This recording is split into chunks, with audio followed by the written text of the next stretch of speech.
आने पर है। मैं अगले महीने एक फिल्म कर रहा हूँ जिस फिल्म का नाम है साहबा, और मैं पूरी कोशिश करूंगा अपने डायरेक्टर से बात करके। पूरी इंडस्ट्री में जितने भी साहब लड़कियां काम करती हैं सच सपोर्ट है, सबको कंप्रोमाइज करना पड़ता है।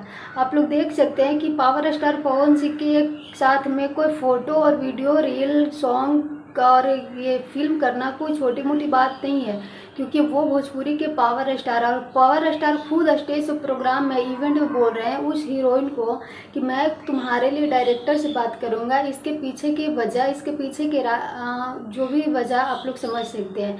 नमस्कार दोस्तों, राधे राधे। आई होप आप सब अच्छे होंगे, मस्त होंगे, स्वस्थ होंगे। अगर चैनल पर नया है तो चैनल सब्सक्राइब करके एक प्यारा सा लाइक कमेंट जरूर करें।